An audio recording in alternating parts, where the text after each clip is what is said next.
Okay, and a very warm welcome to the Authentic You podcast today. I am very excited to be joined by the amazing Anna Bartholomew.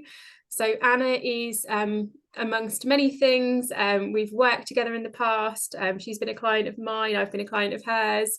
And she is an incredible lady. I'm so honoured to have her here today. And Anna is an experienced entrepreneur. She has built and sold multi 8-figure businesses, and she is also a clinical hypnotherapist who works with women to help them remember who they really are and supports them to build super powerful businesses and careers. So very warm welcome to the podcast, Anna. Thank you very much. I'm very excited to be here. I'm very excited to have you here. So Anna and I are going to talk today about beliefs, helpful and unhelpful beliefs, and we're just going to have like quite a free-flowing open discussion. But before we get into that, I would love to hear from you, Anna, your story. What led you to here, and how is it that you help women? Okay, so it's been an interesting journey, not one that I sort of knew the destination of before I started, let's put it that way. So I have spent most of my working life in business. I worked in financial services for 25 years. It's a very male dominated, or it was a very male dominated industry, and it's quite fast paced. And I loved it. I loved it for years and years and years. I've been sort of an advisor for clients. I've had my own businesses. I started off being a sole trader. I built and sold a multi 8-figure business, just the one. I think you said two. That would have been nice, but it was just one. I think it said business. I thought I said read businesses, but it was business. Yeah. Yeah, Still amazing. two would have been nice. I'm going to have another go. Yeah.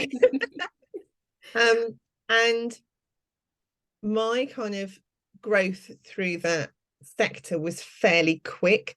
So I went from being an advisor to a sole trader quite quickly. I went from being a sole trader to sitting on the board of a national business really quickly. And as much as I loved all of it, I got really overwhelmed. I got really burnt out. I got really anxious because for many reasons, but primarily I think because of the pace, and because from a personal perspective, I need quite a lot of time on my own, and I didn't necessarily recognize that as I was working my way through that kind of 25 years. And towards the end, probably the last 5 or 6 years, I started to feel quite crap, like really crap, for no real apparent reason. I started to lose a bit of confidence, question kind of my identity and my purpose, I suppose. Part of it is getting older, part of it is, I guess, just moving into a different phase of life.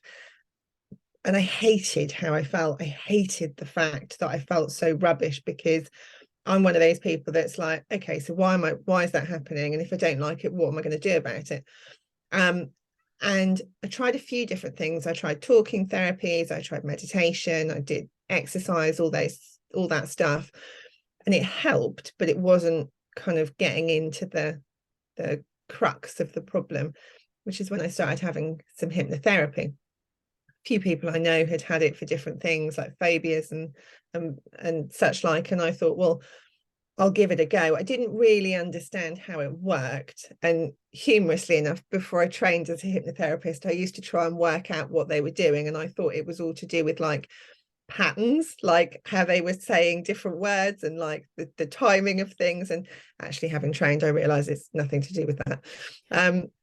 But because it was so effective for me, when we sold the business in 2019 and I started thinking about what am I going to do next, for me, one of the kind of natural things was that I wanted to train as a hypnotherapist, because I knew that I wanted to continue to work in business and with business strategy. I very passionately wanted to work with women, but for me there was a bit missing, because you can create all the business plans in the world, all the strategies, all that stuff, and you don't hit them. And the reason you don't hit them is because of what you believe about yourself, what you believe about other people, experiences you've had in life that may have skewed your perspective. And so being able to bolt in those therapeutic skills for me was like the missing piece of the jigsaw, because I could work both on a very practical level, but also on a more sort of soul, spiritual, human level, if you like, to ensure that whatever my client wanted to achieve was actually going to work, and there was nothing that was going to get in the way. So yeah, that's how I got here. And yeah, I love it. I love the change from being in a very fast-paced business world, but still being able to step my foot in it. And I love the kind of more deep work that I get to do with clients these days because of my kind of training in therapy. So as you know, as the Authentically You podcast, what an amazing story that you've brought together there. Actually, the how you saw the different components and how that corporate lifestyle led you into burnout. So what you've created is something very authentic to you that covers that, that business side and that kind of deeper level work that is needed from going through that experience yourself. So so if anyone is listening who's in that space of burnout now, or coming out of that, what would you say to them? So firstly, I would say it gets better, so hang on in there. It doesn't feel like it will do at the time, because certainly with the way that I felt, it creeps up on you. And it isn't until you start healing from it and then you look back on it, you notice how many warning signs your mind and your body gives you. And then it's like, ching, ching, ching, all the pieces go together and you're like, oh yeah, like 10 years ago, I did feel like that. And that was an indicator that I should have maybe had a rest or whatever.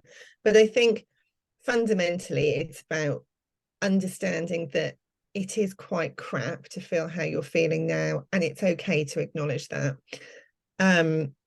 There is 100% a way that you can feel better, but that takes a bit of time, and more often than not it takes a bit of professional support to find your own path through it, because everybody's is different. It's not like okay, you're at A and that's burnout, and B is you feel better and these are all the steps you take, because actually everybody's different, and the reason why you got there in the first place is different, so therefore the way that you're going to come out of it and through the other side is also different.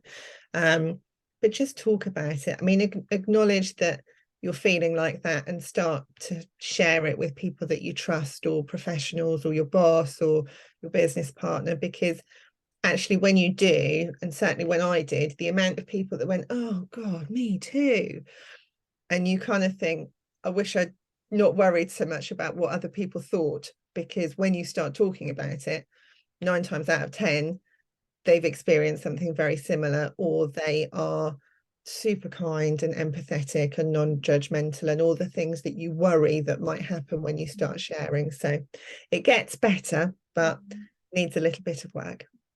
I love that. Thank you for sharing. I saw a post of yours the other day which really resonated with me, which was you were getting the train to London, and that for me was a huge awareness of, oh, hang on, I feel so different now, and I'm in control, and I can come back from London a bit earlier, or have a bit more self-care this time, and actually give myself what I need. And that was, really resonated with me, because I was like, that was my moment, like how I used to feel getting the train to London in my corporate job, versus actually when I was working for myself and I chose to go to London and to do some stuff in London, and creating that kind of self-care and structures around that I needed. So I love that. And I was going to say, it was amazing, because when I went to London, I went to do some work with some ladies. I'm doing some cultural transformation work with in a different business actually, and it was fascinating, because when I was in London, I actually looked around.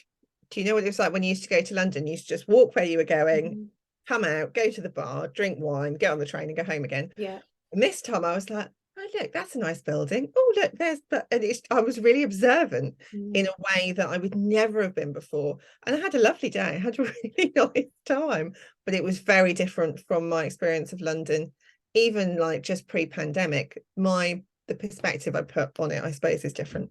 I love that. And I love what you said about just speaking up as well. I think that's a really important part of being our authentic selves. It's like it's that spotlight effect thing, isn't it, where we think that everyone else is thinking about us because we're thinking about us, and are we being too whatever and observing our behavior. And actually, like, Yeah. what I found is when I spoke up about how I was feeling, I was masking it so well that no one had even noticed. Mhm. And when I spoke up about it, so many people then like came and supported me, and yeah, and helped me. Like the week I did my TEDx, I said I'm not going to work in London this week because I need to conserve my energy for TEDx. And I thought, oh my gosh, I'm going to lose my job.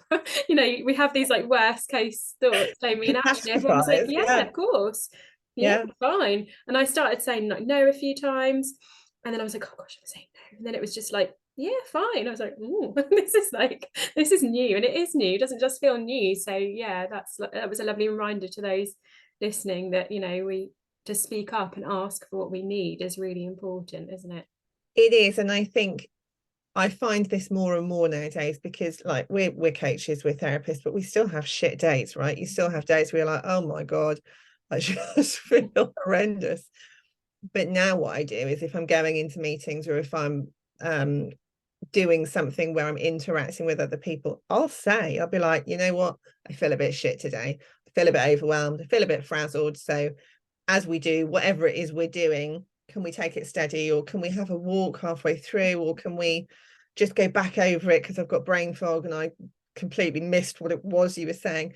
And all of that stuff is cool to say. All of that stuff is fine, because then other people have permission to go, me too, I'm knackered, I didn't sleep last night because the kids were awake or whatever. And then everyone is on the same page, rather than putting up these fronts that we think are helpful, but actually they're not, because everybody needs the permission to show up as they are that day. And if you start, then everyone else can follow. Amazing. So this brings us on to what we were saying about with beliefs, doesn't it? So like it's there might be people listening that are going, yeah, it's all very well and good, but I can't speak up, or I'm not ready to speak up yet. So shall we like just take that back a step? Why do you, or what do you see like regularly with clients or in yourself? Like what beliefs do we start to form around that, and why we can't speak up, why we can't be our authentic selves? What can get in the way of that? So generally, it's because you've had an experience or a number of experiences in your life that have led you to believe a certain thing. So I always kind of give the example of a little child and a dog. So if you're, I don't know, 3 years old and you're in the park and you're with your mum and you're playing, and this massive dog, which is super excited and wants to play, runs up to you and kind of jumps up, one of two things is going to happen. Your mum potentially is going to go, oh, silly dog, look how big it is. It just wants to play, give it a little pet, check with the owner if that's okay, type of thing. And that experience will just become one of many experiences that you had when you were little. If the dog jumps up and your mum may be scared of dogs herself, or is having a bad day and is just a bit over anxious and overwhelmed, and she pulls you away and she's like, get away from the dog, it's dangerous. Resonates. That's my story. Yeah. Then it might have been you that told me it. No, it wasn't actually, but it's a good metaphor for my childhood. I use it all the time. But what happens is that you could end up 40 years old terrified of dogs. So every time you see a dog in the street, you're nervous, you don't want to go to the park because you're scared there's going to be big dogs.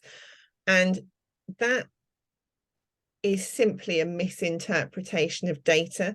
So what I say to clients most of the time is, you're just misunderstanding the environment because of an experience and a stored emotion you have. So with the first child, A, who'd had a nice experience, they probably grow up, they have dogs, they see dogs in the street, they don't worry about it. But with child B, there'll be a lot of things in their life that they haven't done, or they're nervous about doing, and it takes so much energy to do because of that one thing.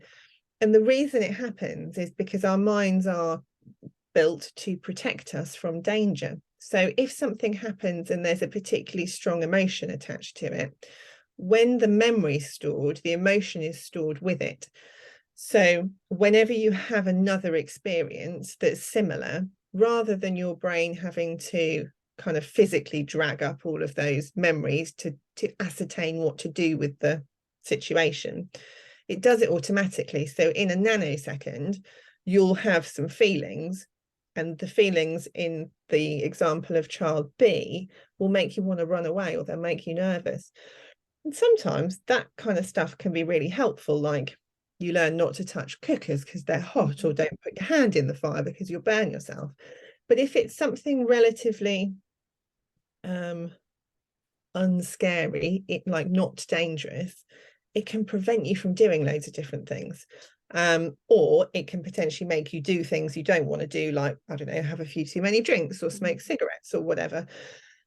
But all it is a read of data. So your brain is like a supercomputer, and it's assessing the environment around you, and it's using all of its knowledge bank, if you like, which is every experience you've ever had. And that creates what we would call beliefs. So what do I believe about the world? I believe that dogs are dangerous. Now, that's not true, but 3-year-old you didn't know that, and nothing's interrupted that pattern since then. So that kind of is the way I tend to describe how our beliefs end up being present. And sometimes they're really helpful, and sometimes they're not very helpful. Amazing. I love that description. I love that you picked up earlier in the conversation about talk therapies, and this is something that I talk about a lot. I think to an extent there's a place for them, but if you're going to talk therapy to talk about being scared of a dog, if you, and I've had this happen personally, if you have such a powerful belief encoding in your childhood that you've actually forgotten it, then there's no amount of talk therapy. You could be spending hundreds of pounds on talk therapy trying to get to the root cause, and you're never going to get there because it exists at a subconscious level when that belief was encoded. And it might be that until someone has that experience of being able to go in on that emotion, which you do through hypnotherapy, that memory won't necessarily come back, and then you're fixing it at root cause. So I think this is like a really important point as well to kind of note. And I always talk about this, like mindset coaching doesn't, in the coaching angle, mindset coaching isn't enough. We need to do shadow work. And on the therapy angle, it's like talk therapy isn't enough. We need to do the subconscious work, because that's when everything was created, like especially between those ages of 0 and 7. So like for anyone listening who's not tried any form of work with the subconscious, is just so powerful, isn't it? It's just so transformative. It's interesting, isn't it? Because I will always say to clients, pay attention when something initiates an emotion. So it could be a positive one, or it could be a negative one, or it could be fairly ambivalent, but it's coming from your storage system. So if you smell something, I mean, smell is like one of the most powerful ones, but it might be, I heard someone talking this morning about you could be watching a film or like a Netflix series that you're really enjoying, and you're really enjoying it, and you're really enjoying it, and then all of a sudden the 2 main characters fall in love, and your stomach drops, and you're like, oh, I feel really lonely. And you've literally gone in like a second from really enjoying watching the program and eating your snacks and having a great time to, oh my God, I'm lonely. And then you start thinking about all the reasons you're lonely, and the boy that doesn't want to speak to you anymore, or the divorce, or whatever.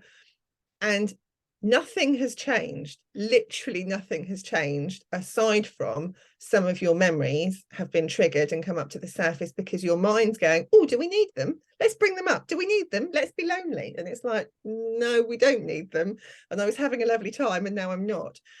So it's kind of like a silly example, but anything like that happens and it initiates something in you that you don't like tends to indicate something that needs unpicking. So I would always explain it as, we've learned all of these things, which to me is so powerful, because if you've learned something, you can unlearn it and learn something different. We're not stuck with this stuff.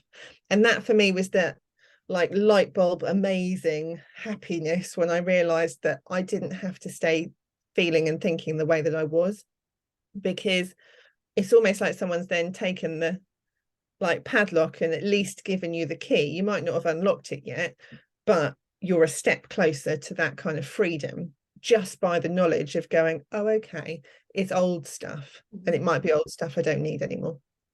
Amazing. That brings us back to authenticity there, because it's and there's kind of two bits here with hearing that. Like, there's the bit around sort of the acceptance and acknowledgement that we've talked about, like, this is where I'm at, these are the emotions that I'm having, these are the things I'm having that emotional trigger or reaction to, and that kind of acceptance of where you're at, and then yet at the same time having responsibility for changing it. And Yeah.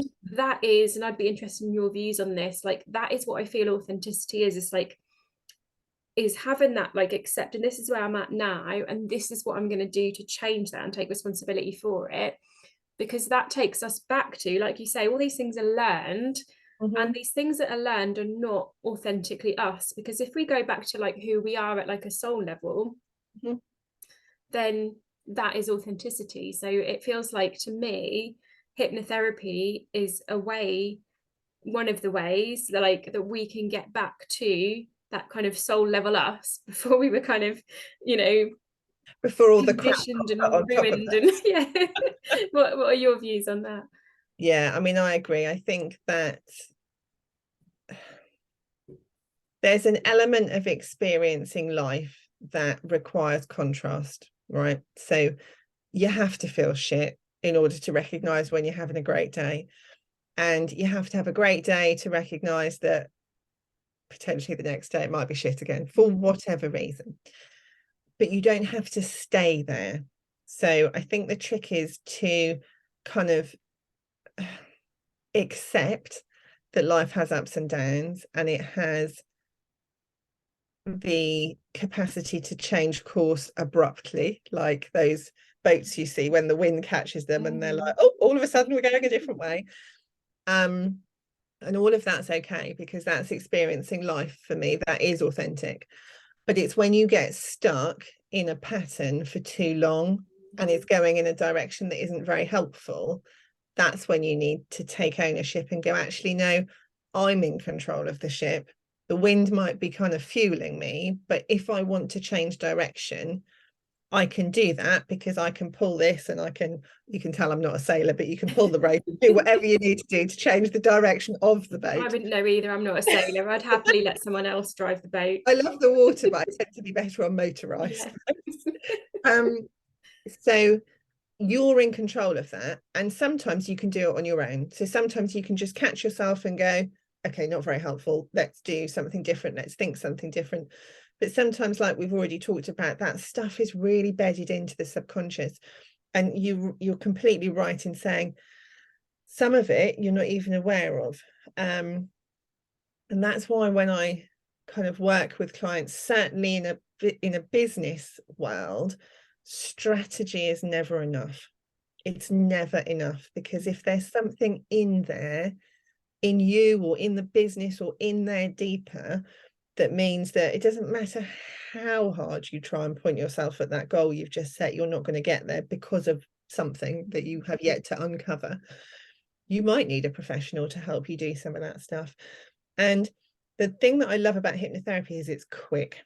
So I tend to find within 3 to 5 sessions, you've moved through whatever it is that was in the way. And life's life, right? You're always going to get other stuff that comes up. But you should never have to sit in a place where you're feeling horrible or in a way you don't want to feel for any longer than literally like a day or two. It shouldn't take long. Now, obviously, people who are suffering with long-term anxiety and depression might think, well, that's ridiculous.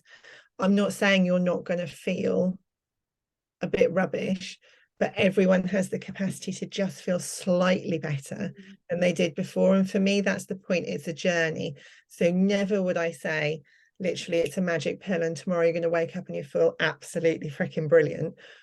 But what you will do is you'll feel slightly better. And then the next time you'll feel slightly better.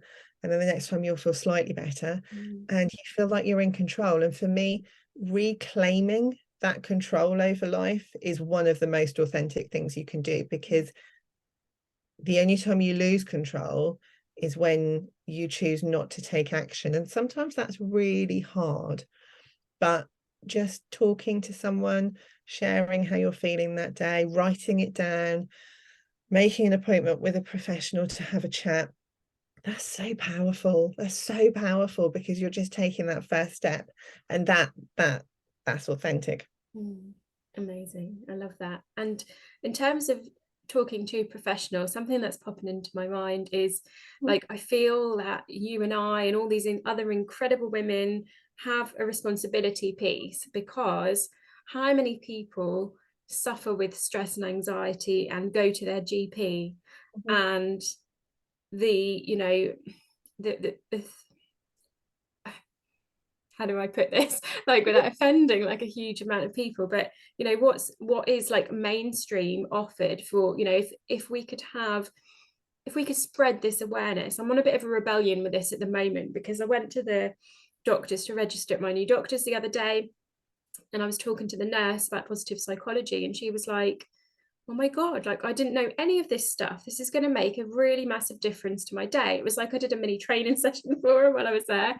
And it just made me realize, and I've been in that system from a well-being perspective as well. I've been in, I think it's 2017, 2018, I went to the doctors with anxiety, and they gave me some beta blockers and said, just take these and carry on working in London, they'll make you feel better. And it just has fueled this fire in me of doesn't have to be that way. So what do you feel that we can do to share this message loud and wide, that we need to make these changes at a subconscious level, and that the mainstream way that we're told to heal anxiety and depression are not actually healing our anxiety and depression and traumas and all sorts of other things? How do you feel we can get this, and anyone listening as well, really get this kind of rebellion going, a really positive rebellion, to actually get this message out there, because I don't think it's mainstream enough. Yeah, I mean, I think a few things. I think it's interesting, since I started to become a little bit more visible in my old business world. I say business world like it's the Matrix. It's not. It's a different sector that I worked in, full of lovely people. I think people need to hear other people's journeys. So I think a massive part of this is storytelling. And by that, I mean people showing up and saying, this is what happened in my life, and this is how I dealt with it, and this is how I got better. Better being a sort of loose sense, but this is how I felt better. Because that then fundamentally gives other people the permission to start questioning exactly how they're feeling. And I think it's not even necessarily people who get to the stage where they're going and saying, look, to the GP, I feel horrendous, can you help me? It's way before that. It's way before that. It's when this stuff very first starts.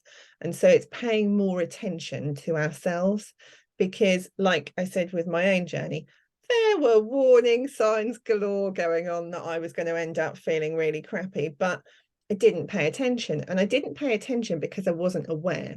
Now, if I had heard people telling their stories and sharing their journeys, that would have been different, because I would have been paying a bit more attention. I might have been a bit more alert.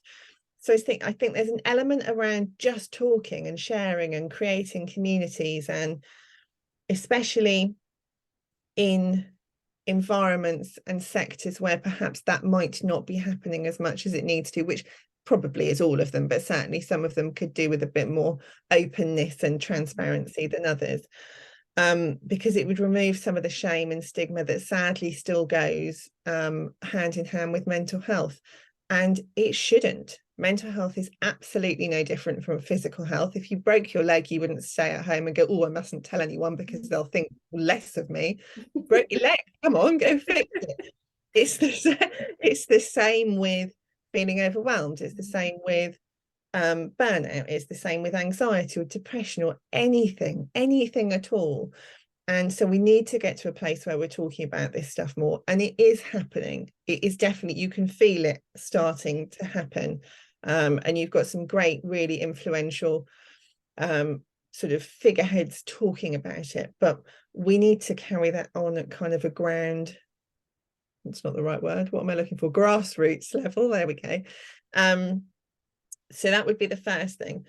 The second thing, I think we should start sharing, because there are some really great techniques and tips that you don't have to be a professional to use.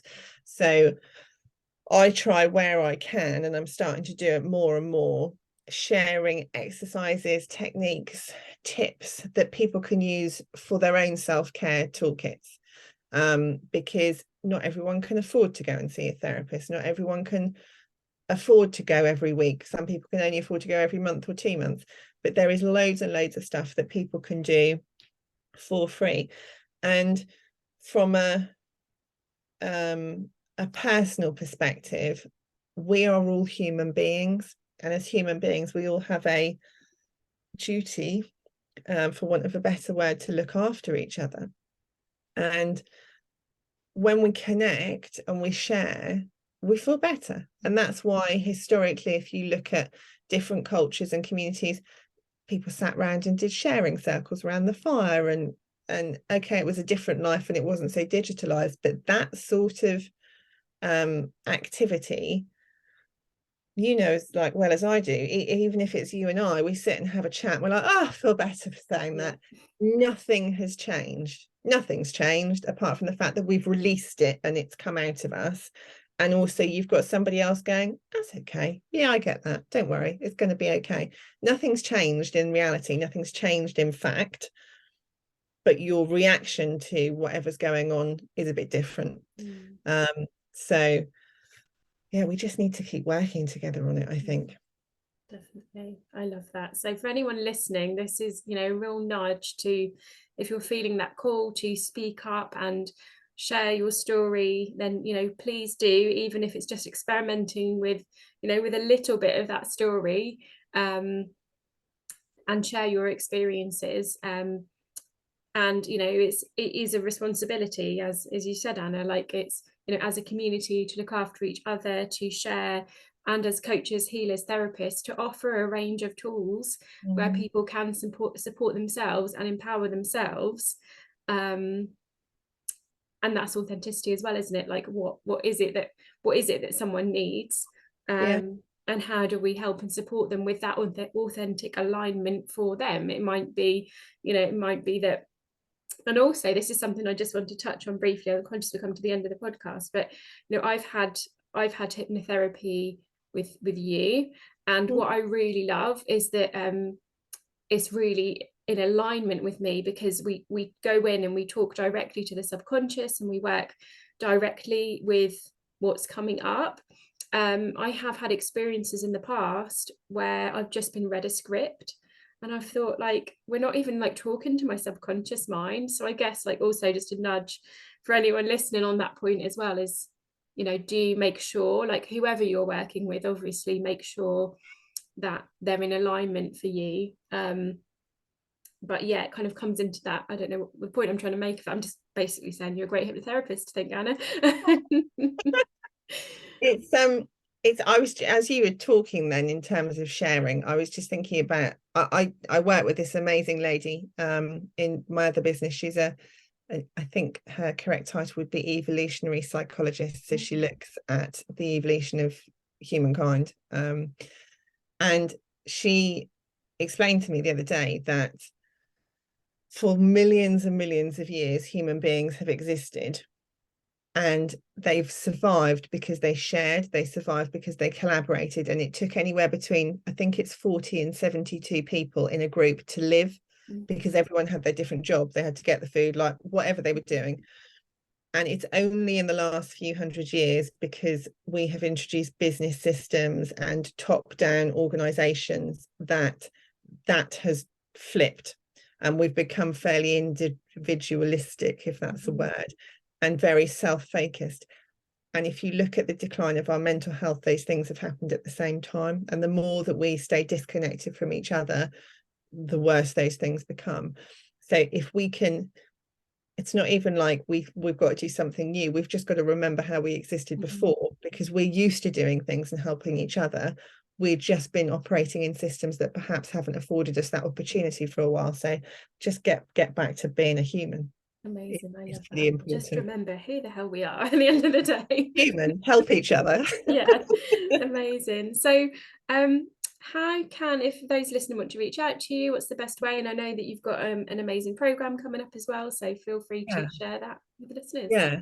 So I have been thinking about it over the last few months, and obviously my background's business strategy. I'm sort of a clinical hypnotherapist, and what I wanted to do was kind of blend those two things together. And in the first instance, I have done exactly what we've just been talking about, which is to create a community group. So I have a community group in Facebook. It's super new. It's called the Soul-Led Business Method.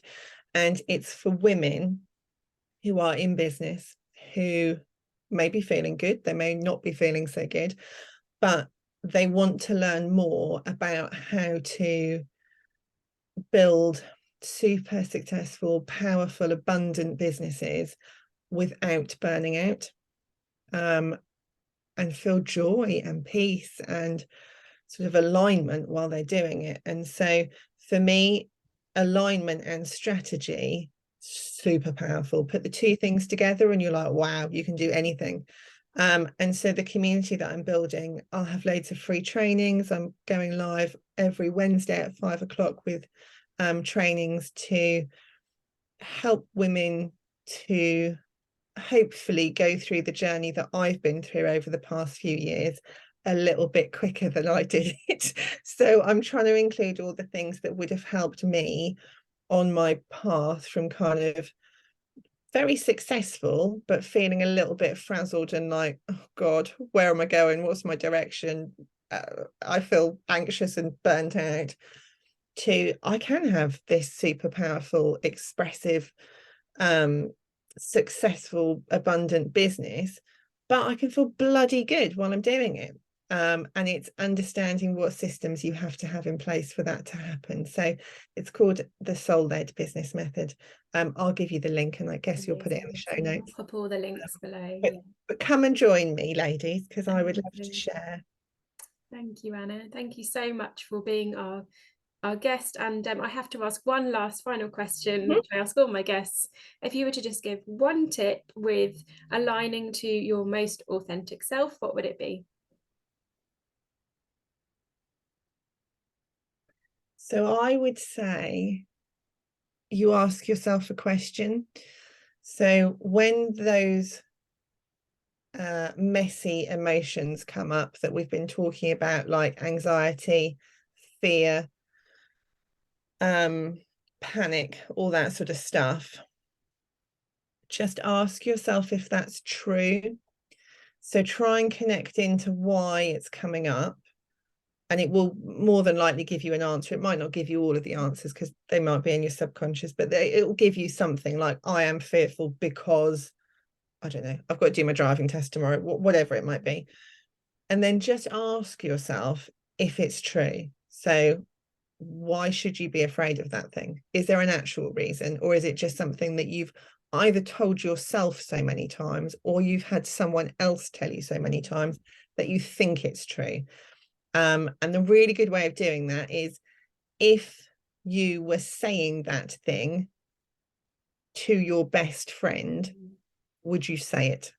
Because if you wouldn't, and you think, no, that's horrible, I'd never say that, chances are it's not true. And so it will help you connect back in to what's authentically you, and what is just potentially a little bit of rubbish that's been accumulated along the way that needs clearing out.